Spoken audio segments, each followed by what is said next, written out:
For centuries, history has been written by the victors. The lions have been silent while the hunters told their stories. But what if the lions finally roared? What if the villain of a famous epic was actually a hero to his own people? Today, we're flipping the script on one of the most well-known stories in the world, the Ramayana. We're going to challenge everything you thought you knew about the so-called demon king, Ravana, and reclaim his story as a testament to the glorious, hidden history of Sri Lanka. Forget the 10-headed monster from the legends. It's time to meet the real Ravana, a powerful emperor, a brilliant scholar, a master of science and art, and a king so revered that his name, Ravana, is now worn as a badge of honor by many Sri Lankans. This isn't just about rewriting a myth. It's about uncovering a history that was deliberately buried. To understand the sheer scale of Ravana's kingdom, we need to think bigger than modern maps.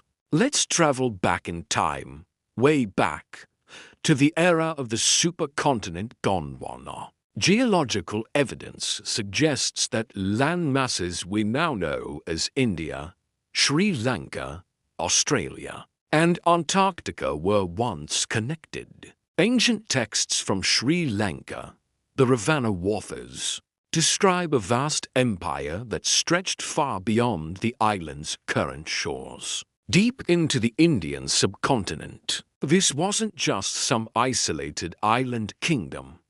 This was the heart of a powerful, unified civilization, the narrative of Ravana as a foreign invader who stole a princess simply falls apart when you consider this geographical and historical context. Could it be that the conflict wasn't about a kidnapped wife, but a territorial dispute between two powerful empires? Was the story of an evil king just propaganda to justify a war of conquest? It forces us to ask, who was the real aggressor? The ancient epic describes a war fought with incredible, almost magical weapons. We hear of the Brahmastra, an unstoppable projectile that could annihilate entire armies, and the Gandharvastra, a weapon that could create mass illusions and manipulate the minds of soldiers. To our ancestors,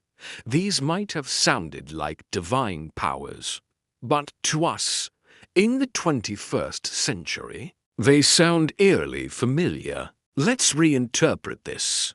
The Brahmastra, capable of creating a fire so bright it was like 10,000 suns, and leaving the land barren for decades.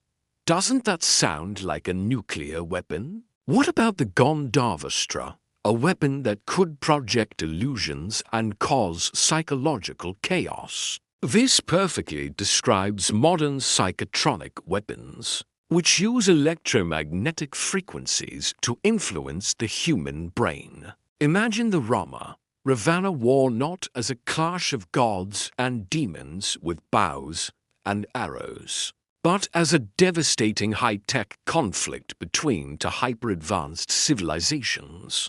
Picture flying machines, not just as mythical chariots, but as sophisticated vimanas engaged in aerial dogfights. Envision a war fought with technologies that we are only just beginning to understand. This wasn't mythology. It was a forgotten chapter of our technological past. So, if this advanced civilization existed, where is the evidence? Why don't we see the ruins of their magnificent cities, or the remnants of their incredible technology? The answer may lie in the very weapons they used. A nuclear exchange, which is what the descriptions of the Brahmastra strongly suggest, would have wiped almost everything from the face of the earth. Perhaps that caused Sri Lanka to become an island separated from the Gondwana supercontinent. The intense heat would have vaporized structures, melted rock, and contaminated the land for generations, erasing the physical proof of this incredible society. All that would be left are the stories, passed down through millennia, becoming distorted into myths and legends. But the scars on the land remain. Let's look at Tibet, where you would find a mysterious lake called Lake Rakshotl or Ravana Tol, or simply Ravana's Lake. Even the brightest Swedish geographers could not measure its northern end, leaving the depth of the lake an unresolved mystery. While it remains dark and salty, the adjoining sister lake is a freshwater lake. Could its unusual, almost mythical formation be the result of a massive, ancient weapon? A crater created by the impact. Ravana's fame is not limited to the Indian subcontinent, where he has been portrayed as a villain by the narrators. On the contrary, he is a pious, well-revered, extraordinary legend throughout the Indonesian archipelago and the nearby East Asian regions. Now it is time to talk about Sri Lanka, or the Lankapura, where he hails from. He is lionized by the newer generations as a proud symbol of Sri Lanka. For them, he is more than a warrior. There are tens of locations associated with Ravana, from Wariapola, where his aircraft was stationed, Thotapolakanda, an ancient terminal, and Gurulupatha, where his aircraft were repaired. But one location remains quite significant. That is none other than the imposing rock fortress of Sigiriya, often attributed to a later king. But many local historians and archaeologists believe its origins are far older, that it was one of Ravana's citadels. Its sophisticated water gardens, defensive structures, and strategic locations speak of an engineering prowess far beyond what conventional history admits for that era. And what about Yahongala, the bedrock?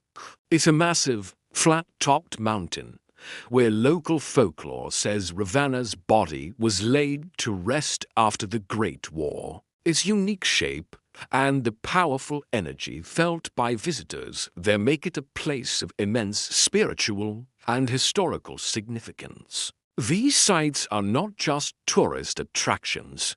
They are echoes of a lost golden age, silent witnesses to Ravana's reign. They are the breadcrumbs left behind, leading us back to a history that was almost completely erased. The story of Ravana is not just a Sri Lankan story, it's a human story. It's a reminder that history is often a matter of perspective. For too long, the narrative has been controlled by one side, a narrative that served to demonize a powerful rival and justify his destruction. The time has come to look at the evidence with fresh eyes, to listen to the voices that have been silenced, and to piece together the truth. This isn't about disrespecting anyone's faith or beliefs. The Ramayana is a beautiful and important spiritual text for billions.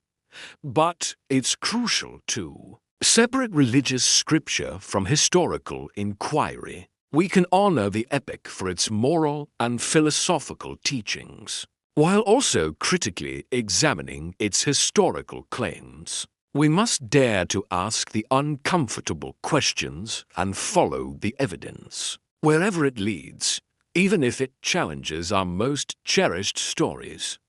By exploring the possibility of Ravana as a great emperor of an advanced civilization, we are not creating fiction. We are engaging in a healthy, necessary dialogue about our own past. We are reclaiming a heritage that was taken, and in doing so, we honor the true legacy of King Ravana and the magnificent civilization he ruled. The lions are finally roaring, and it's time for the world to listen. Thank you so much for joining me on this journey to uncover a hidden history. What are your thoughts on this alternative perspective of Ravana?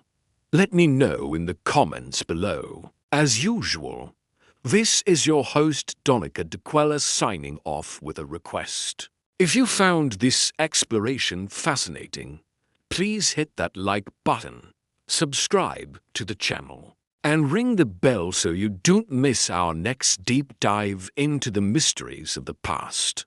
Until next time, keep questioning everything.